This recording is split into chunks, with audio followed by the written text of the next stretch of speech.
नमस्कार विद्यार्थी मित्रांनो, मी प्राध्यापक शशिकांत पाटील, संचालक success career academy Vishrambag Sangli. गेल्या लेक्चरमध्ये आपली ओळख झालेली आहे. आपण आजच्यापासून आपलं लेक्चर सिरीज सुरू करतो यूट्यूब चॅनलवरती. गेल्या लेक्चरमध्ये सुद्धा मी बोललेलं, मी गेली 18 ते 20 वर्ष MPC UPC मार्गदर्शन वर्ग चालवतो. तसेच 18 ते 20 वर्ष मी भारतीय राज्यघटना हा विषय शिकवतो. मी स्वतःची पुस्तके लिहिलेली आहे. गेल्या लेक्चरमध्ये आपण बोललेलो UPC MPCसाठी भारतीय राज्यघटना या विषयावरती आपले स्वतःचे पुस्तक मी लिहिलेले आहे. या पुस्तकाचे 5 महत्त्वाचे वैशिष्ट्ये असे आहेत की तुम्हाला क्रमिक पुस्तकातले कोणते नोट्स काढायची आवश्यकता नाही 5वी ते 12वी. परत दुसरी गोष्ट, कोणते मार्केटमधलं संदर्भ ग्रंथ वापरण्याची गरज नाही, कारण इतर संदर्भ ग्रंथापेक्षा मार्केटमध्ये सर्वात जास्त डाटा, सर्वात जास्त पॉईंट्स मी यामध्ये इन्क्लूड केले. तिसरी महत्त्वाची गोष्ट, तुम्हाला 2007 ते 2020 पर्यंतचे आयोगाचे पेपरही चाळायचे आवश्यकता नाही. सर्व पूर्व आणि मुख्यचे पेपर्स मी टॉपिक वाईज प्रत्येक टॉपिकच्या पाठीमध्ये जोडलेले आहे, आत्तापर्यंत आलेले प्रश्न. चौथी महत्त्वाची गोष्ट की प्रत्येक टॉपिकला मी शॉर्टकट हिंट्स दिलेले आहेत. अतिशय सोप्या भाषेत डिझाईन केलेले, मुलांना कळावं आणि लक्षात ठेवावं, जेणेकरून पुस्तक परफेक्ट पाठ होईल अशी मला खात्री आहे. आणि 5वं महत्त्वाचं वैशिष्ट्य की यातले प्रत्येक टॉपिक मी आता स्वतः शिकवणार आहे, कसं लक्षात ठेवायचं अतिशय सोप्या भाषेत. त्यामुळे तुम्हाला हा विषय इथून पुढं आउट ऑफ मार्क्स मिळवून देणारा ठरेल याची मला खात्री आहे. तर आपण वेळ वाया न घालवता लेक्चरला सुरुवात करूया. आज पहिलं लेक्चर मी सांगितल्याप्रमाणे संविधान सभा यावरती आहे. आपण संविधान सभेला घटना समिती असे म्हणतो. घटना समिती म्हणा, परिषद म्हणा, मंडळ म्हणा, सर्व एकच आहे. स्थापना आणि पार्श्वभूमी. आता सर्वप्रथम ही जे डेट महत्त्वाची आहे, आयोगाने विचारलेली 19 मे 1928ला संविधानाचे तत्त्व सिद्धांत यावरती मुंबई येथे काँग्रेस कार्यकारिणीची बैठक झाली पंडित मोतीलाल नेहरू यांच्या अध्यक्षतेखाली. यामध्ये संविधानाचे तत्त्व आणि सिद्धांत याविषयी चर्चा झाली. सर्वप्रथम 19 मे 1928. 28 हे डेट असे लक्षात ठेवा की 28लाच पंडित मोतीलाल नेहरू यांनी नेहरू रिपोर्ट, याद्वारे 28 लक्षात ठेवा महत्त्वाचं. डेट्स कशा लक्षात ठेवायच्या ते मी सांगतो, कारण घाबरून जाण्याची काही गरज नाही. अतिशय सोप्या भाषेत आणि विथ हिंट्स सांगणार आहे सगळं. 28चे डेट्स आहेत, सगळ्या महत्त्वाच्या डेट्स घेतलेल्या आहेत, ज्या आयोगाने आत्तापर्यंत विचारलेले आहेत.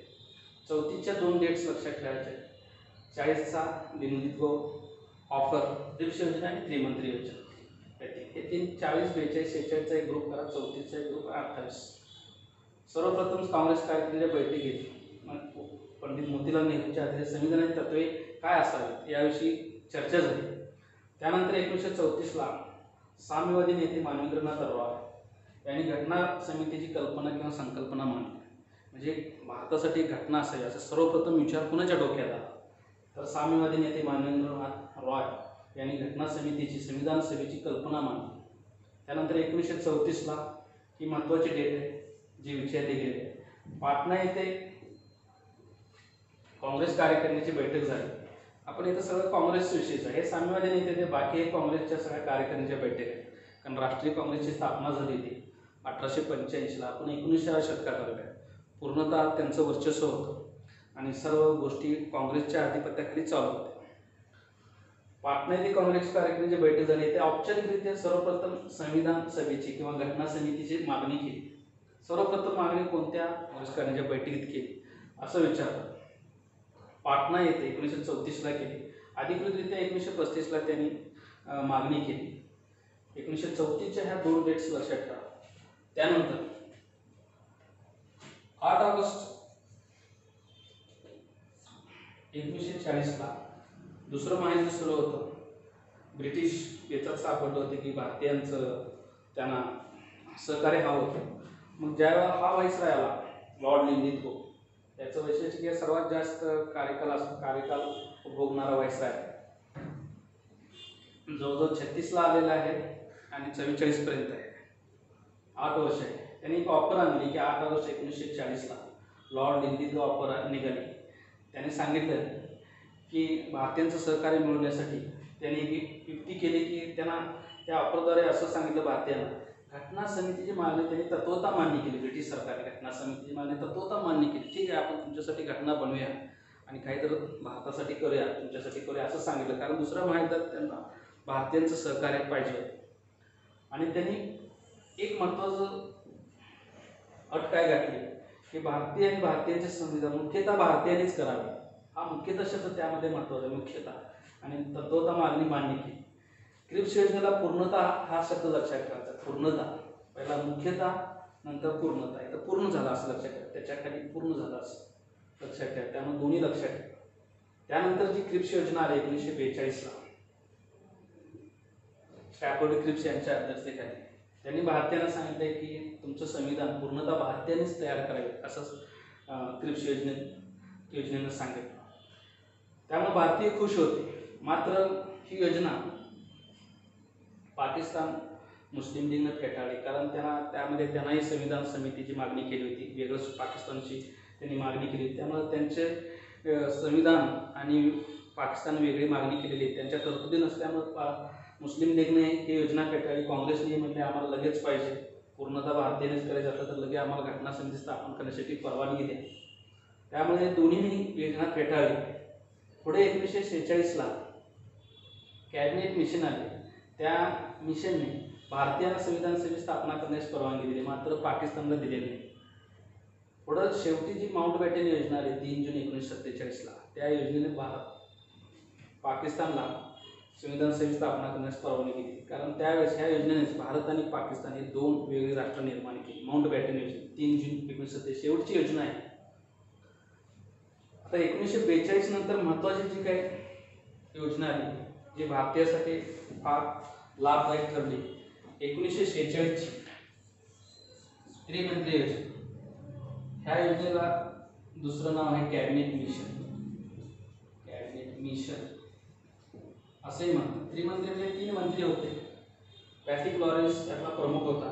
पॅथिक लॉरेन्स अध्यक्ष होता. 3 मंत्रीपैकी कोण अध्यक्ष असे तुम्हाला विचार. पॅथिक लॉरेन्स अध्यक्ष होता, परत स्टॅफोर्ड क्रिप्स होते आणि अलेक्झांडर होते, अल्बर्ट अलेक्झांडर. असे तिघांनी मिळून ही त्रिमंत्री योजना भारतासाठी बनवली होती आणि ते लोक इथे शिफारशी घेऊन आले.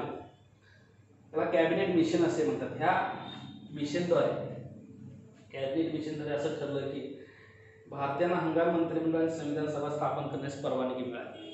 म्हणजे हे आपल्यासाठी फार महत्त्वाचे आहे. हंगामी मंत्रिमंडळ स्थापन करा आणि संविधान तुम्ही निर्माण करण्यासाठी पुढं वाटचाल करा. या योजनेत क्लिअर सांगितले की तुमचं तुम्ही संविधान तयार करा भारतीयासाठी. मात्र ह्या योजनेमध्ये, त्रिमंत्री योजनेमध्ये पाकिस्तानच्या संविधान सभेचा उल्लेख नसल्यामुळे त्रिमंत्री योजना ही पाकिस्तानने काय केली, फेटाळली. 2 वेगवेगळ्या संविधान सभेची त्यांनी मागणी मान्य केलेली, फक्त भारतीयासाठी दिली. त्यामुळे पाकिस्तानने ही योजना फेटाळली. कारण त्यांना स्वतंत्र पाकिस्तान पाहिजे होतं, तसंच त्यांचे स्वतंत्र संविधान हे पाहिजे, त्यामुळे फेटाळली. भारतीयांना हे सर्वात महत्त्वाची योजना 1946 त्रिमंत्री योजनेद्वारे हंगामी मंत्रिमंडळ संविधान सभेची काय झाली, स्थापना झाली. आता हा एक ग्रुप करा, हा एक ग्रुप, आणि शेवटी या 4 डेट्स महत्त्वाच्या आहेत. तर घटना समिती स्थापना दिलेले आहेत, 4 कनेक्टेड डेट्स आहेत. आता बऱ्याच पुस्तकात या डेटचा उल्लेख नाही. घटना समितीची स्थापना केव्हा झाली, 6 डिसेंबर 1946 लिहिलेलं आहे. काही एक विकिपीडियामध्ये 1946 6 डिसेंबर 1946 दिले, एकमध्ये 9 डिसेंबर 1946 दिले. जर घटना समिती स्थापना केव्हा झाली असं आलंच तर 6 डिसेंबर 1946 असेल तर त्याला प्राधान्य द्या. तर ही डेट नसेल तर 9 डिसेंबर 1946ला प्राधान्य द्या. कन्फ्युजन होण्याची आवश्यकता नाही. कारण बऱ्याच पुस्तकात काय की 9 डिसेंबर दिले, विकिपीडियामध्ये एका विकिपीडियामध्ये सुद्धा 9 डिसेंबर दिलेलं आहे. ही डेट नसेल तर याला प्राधान्य द्या आणि हे असेल तर याला प्राधान्य द्या. 3 दिवस अगोदर 6 डिसेंबर, त्यानंतर 3 दिवसानंतर 9 डिसेंबर. इथं घटना समितीची पहिली बैठक झाली, दिल्ली येथे झाली, कॉन्स्टिट्यूशन हॉलमध्ये झाली. हा प्रश्न आयोगाला विचारला, कॉन्स्टिट्यूशन हॉलमध्ये झाले, त्याला सध्या आता कोणतं नाव असंही विचारलं. MPC आयोगाने असं विचारलं कोणतं नाव, त्याला नाव काय आहे की सेंट्रल हॉल असं म्हणतात. भारतीय संसदेचा सेंट्रल हॉल, कॉन्स्टिट्यूशन हॉलला तर सेंट्रल हॉल असे म्हणतात. ज्यावेळेस 9 डिसेंबर 1946 ही डेट लक्षात ठेवता तुम्ही. 9 डिसेंबर 1946 ही डेट फार महत्त्वाची आहे. त्या महत्त्वाच्या 4 डेट्स आहेत तुम्हाला की ज्या लक्षातच पाहिजेत तुम्हाला. आणि त्या कशा लक्षात ठेवायचं मी सांगतो. 9 डिसेंबर 11 डिसेंबर या 2 डेट्स तुम्हाला माहीत पाहिजे.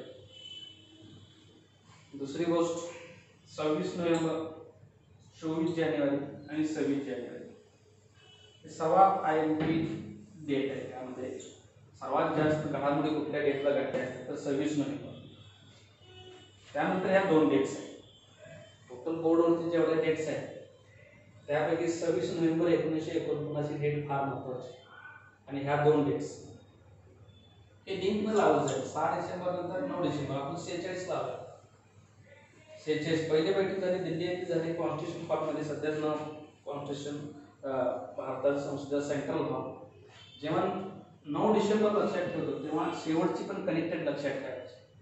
म्हणजे संविधान सभेची पहिली बैठक केव्हा झाली असेल 9 डिसेंबर 1946, शेवटची केव्हा झाली तर 24 जानेवारी 1950 ला. या दिवशी संविधान सभा बरखास्त झालेली आहे किंवा संपुष्टात आलेली आहे, म्हणजे इथं समाप्त झालेली आहे. 24 जानेवारी शेवटची बैठक 24 जानेवारी 1950. मग 24 जानेवारी 1950 नंतर 52 ला तर पहिल्या निवडणुका झाल्या. 2 वर्ष ही तर घटना समिती बरखास्त झाली. मग काय झाले, घटना समिती कन्वर्ट कशामध्ये झाली, हंगामी संसदमध्ये झाली. 50 पासून 52 पर्यंत पहिली निवडणूक होईपर्यंत घटना समितीने हंगामी संसद म्हणून कार्य केलं. हा पण इथं क्लिअर असतो. पहिली लक्षात ठेवायची शेवटची बैठक. तुम्हाला असे विचारतो घटना समितीचे पहिले सत्र, एकूण 11 सत्र झालेले आहेत. हे पहिलं सत्र आणि इथं 26 नोव्हेंबर 1949 ला शेवटचं सत्र, शेवटचे सत्र. आता पहिले सत्र केव्हा सुरू झाले, पहिले सत्र केव्हा सुरू झाले तर 9 तारीख लक्षात ठेवा. 9 ते 23 डिसेंबर 1946 पहिले सत्र. 9 ते 23 डिसेंबर 1946 ला पहिले सत्र सुरू झाले. त्यानंतर शेवटचे सत्र विचारतात हे 14 ते 26 नोव्हेंबर 1949. हे 26 नोव्हेंबरला इथं काय झालेले आहे, शेवटचे सत्र संपलेलं आहे. 14 ते 26 नोव्हेंबर इथं घटना स्वीकृत केली. तर पुढे बघूया आपण. पहिली बैठक झाली. पहिल्या बैठकीत फ्रान्सच्या प्रथेनुसार जे वयाने ज्येष्ठ आहेत सच्चिदानंद सिन्हा यांना अध्यक्ष बनवले, हंगामी अध्यक्ष बनवले. तात्पुरते 2 दिवसासाठी हे अध्यक्ष आहेत सच्चिदानंद सिन्हा फ्रान्सच्या प्रथेनुसार. आता इथं सुद्धा घटना समितीची स्थापना फ्रान्सच्या प्रथेनुसारच केलेली आहे. आणि अध्यक्षाची नियुक्ती सुद्धा फ्रान्सच्या प्रथेनुसार सच्चिदानंद सिन्हा वयाने ज्येष्ठ. असं सुद्धा प्रश्न आलेला आहे लक्षात की हंगामी अध्यक्ष सच्चिदानंद सिन्हा आहे, त्यांचं नाव कोणी सुचवलं तर JB कृपलानीने सुचवलेलं आहे. उपाध्यक्ष फ्रँक अँथोनी. हे फ्रान्स आणि फ्रँक लक्षात ठेवा. पहिल्या फ्रान्स आणि फ्रँक. फ्रान्सच्या प्रथेनुसार वयाने ज्येष्ठ आणि उपाध्यक्ष फ्रँक अँथोनी.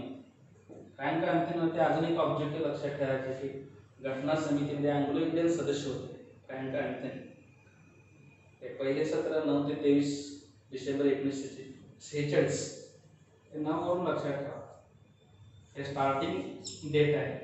आणि जेव्हा एंडचं विचारतात 11वे सत्र केव्हा संपले, शेवटचे सत्र, हे एंड डेट लक्षात ठेवा. 26 नोव्हेंबर 1949 ला घटना स्वीकृत केलेली आहे. 14 ते 26 नोव्हेंबर 1949 या दोन्ही डेट्स कनेक्टेड लक्षात ठेवा. 9 ते 23 डिसेंबर 1946 आणि 14 ते 26 नोव्हेंबर 1949. 26 नोव्हेंबरला स्वीकृत केली म्हणजे घटना ऑलरेडी तयार झालेली आहे. तिथं आमचं काम संपलेलं आहे. अशा पंडित नेहरू याच दिवशी पंडित नेहरू घटनेच्या उद्दिष्टांचा ठराव मांडला. आता बऱ्याच पुस्तकांमध्ये असं उल्लेख आला होता की पंडित नेहरू घटनेचा उद्दिष्ट ठराव 13 डिसेंबर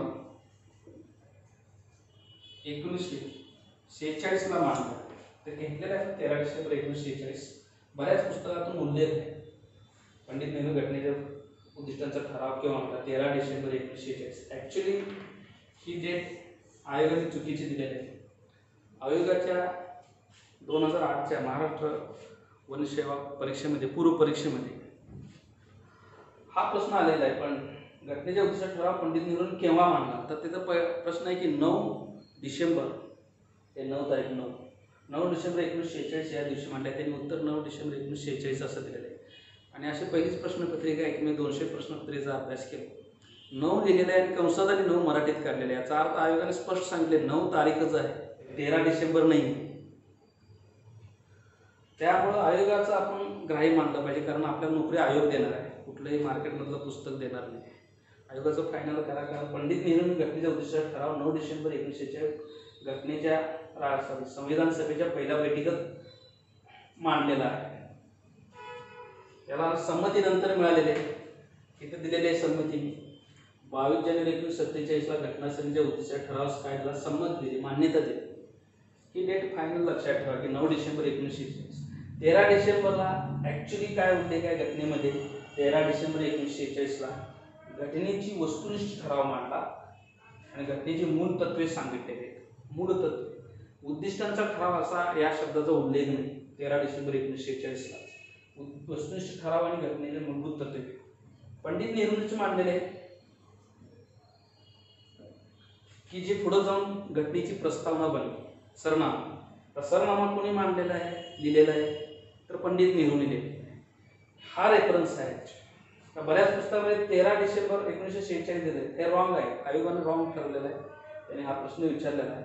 महाराष्ट्र वनसेवा प्री 2008चा पेपर पाहतो मी, त्यामुळे परत ही गोष्ट चुकू नका. यामध्ये मुस्लिम लीगने ह्या बैठकीचा बहिष्कार घातला, कारण त्यांच्यानुसार त्यांना वेगळं पाकिस्तान हवं होतं आणि तसंच वेगळी संविधान सभाही हवी होती. या बैठकीला 211 सदस्य उपस्थिती. पहिल्या बैठकीला 211 हे सदस्य उपस्थितीतून विचारलेले आहे. पहिल्या बैठकीला 211, दोनच आकडे लक्षात ठेवायचे आहेत तुम्हाला. हे 211 आणि 284. शेवटी 26 नोव्हेंबर 1949ला घटना स्वीकृत किंवा संमत केली. यावेळेला विचारतात त्यावेळेला किती सदस्य होते? 284 सदस्य होते. हे एक महत्त्वाचं आहे. हे 11वे सत्र आहे, शेवटचे सत्र. आणि पहिल्या सत्राला किती सदस्य हजर होते? कारण मुस्लिम लीगनं बहिष्कार टाकल्यामुळे सदस्य संख्या कमी झाली. तर सदस्य किती आहे आपण खाली पाहणार आहे. 211 झाले आणि शेवटी 11वे सत्र आहे 14 ते 26 नोव्हेंबर 1949. याला किती हजर होते? तर 284. हे स्टार्टिंगचं 211 लक्षात ठेवायचं, शेवटी थोडंसं वाढून आलेलं आहे 284. पहिले सत्र सांगितलेले 9 ते 23 डिसेंबर 46. शेवटचे सत्र 14 ते 26 नोव्हेंबर 1949. पहिले असेल तर ते पहिला आकडा लक्षात ठेवा 9 डिसेंबर 1946. शेवटी आहे ते शेवटचा आकडा लक्षात ठेवा 26 नोव्हेंबर 1949. त्या डेट्स क्लिअर केलेले आहेत. ते 211 284 क्लिअर केलेले आहेत. तर सदस्य संख्या बघूया, हे फार महत्त्वाचं आहे. बऱ्याच मुलांना ह्याच्याविषयी कन्फ्युजन आहे. तर तुम्ही आता हे कन्फ्युजन आता कायमस्वरूपी मी तुमचं काढून टाकतो. सदस्य संख्या जेव्हा संविधान सभा स्थापन झाली तेव्हा पहिल्यांदा सदस्य संख्या किती होती? तर 389 होती. 389 होती. हे 292 आहे, 4 आहे आणि 93 आहे. मेन आकडा 292 कशाचे आहे? ते 11 प्रांत होते आपले, गव्हर्नर प्रांत होते 11. त्यानंतर 4 चीफ कमिशनर किंवा आयुक्तांचे प्रांत, चीफ कमिशनर किंवा दिल्ली आयुक्त असं लक्षात ठेवा. 11 प्रांत गव्हर्नर प्रांत आणि 4 चीफ कमिशनरचे प्रांत किंवा दिल्ली आयुक्ताचे प्रांत. 292 अधिक हे 4 आणि हे 93 संस्थाने होते आपल्या भारतात भरपूर. हे 93 सीटा त्यांना दिल्या. अशा एकूण किती सदस्य संख्या होती संविधान सभेची? 351. 4 3 7 2 9 9 9 18 4 1 आणि हे 351. हे असे आकडेवारी लक्षात ठेवा. आता बऱ्याच ठिकाणी 296 कसं दिलेले आहेत? 292 अधिक 4 आहेत, दोन्हींचे मिळून 296. त्याला ब्रिटिश भारत म्हणायचं. ते दोन्ही ब्रिटिश भारतातच होते. ब्रिटिश भारत असा उल्लेख झाला तर 296 आणि ब्रिटिश प्रांत असा उल्लेख झाला. भारतामध्ये अनेक प्रांत होते, जसं मुंबई प्रांत होतं, मद्रास प्रांत, कलकत्ता प्रांत होते. त्यांना प्रांत किंवा राज्य असं म्हणतो. प्रांत किंवा राज्य. ब्रिटिश प्रांत असा शब्द आला तर काय लिहायचं? 292. आणि ब्रिटिश भारत असा आला. संविधान सभेमध्ये ब्रिटिश भारतासाठी किती जागा होत्या? तर काय करायचं तुम्हाला? 292 अधिक 4 हे झाले 296. ब्रिटिश भारत असा आणि ब्रिटिश प्रांत असा आले. प्रांत किंवा राज्य म्हणा, किंवा त्याला सरकारी राज्य किंवा प्रांत म्हटलेले आहेत, किंवा प्रांतांचे प्रतिनिधी असं म्हटलं चालेल. ब्रिटिश भारत म्हटलं तर 296 आणि ब्रिटिश प्रांत म्हटलं तर 292 आणि 4 हे दिल्ली आयुक्त असं. आणि +93 हे कशाचे आहेत? संस्थान. तर तुम्हाला विचारता येतं 4 प्रांत दिल्ली आयुक्ताचे कोणते होते? हे सुद्धा कुर्ग होता, बलुचिस्तान होता, दिल्ली होते. दिल्ली आयुक्त म्हणजे दिल्ली एक लक्षात ठेवा. मेरवाड एक होतं, मेरवाड होते आणि अजमेर एक होतं, अजमेर. तर याला हिंट्स काय लक्षात ठेवायचं? आम्ही खुदी बलुचिस्तान में, आम्ही खुदी बलुचिस्तान म्हणजे आम्ही बलुचिस्तानमध्ये पडली, उडी मारली असं लक्षात ठेवा. आम्ही खुदी बलुचिस्तान में. दिल्ली आयुक्ताचे 4 प्रांत होते. अ म्हणजे अजमेर, मे म्हणजे मेरवाड, काही ठिकाणी मारवाड असं उल्लेख आहे. कु म्हणजे काय आहे? कुर्ग, दी म्हणजे दिल्ली आणि बलुचिस्तान असं. त्या पद्धतीने लक्षात ठेवा. आता हे क्लिअर झालं. ब्रिटिश प्रांत असा उल्लेख असेल तर 292 आणि ब्रिटिश भारत असा उल्लेख असेल तर 296. पुढं हे जे काही संविधान सभेची सदस्य संख्या लोकसंख्येवर अवलंबून होते प्रांतांच्या वगैरे. सर्वसाधारणपणे 10 लाख लोकसंख्येचा एक सदस्य निवडला जातो. त्याची सर्व निवडणुका अप्रत्यक्षपणे झाल्या. प्रत्यक्षपणे कोणतीही निवडणूक झाली नाही. प्रौढ मताधिकाराद्वारे अप्रत्यक्षपणे.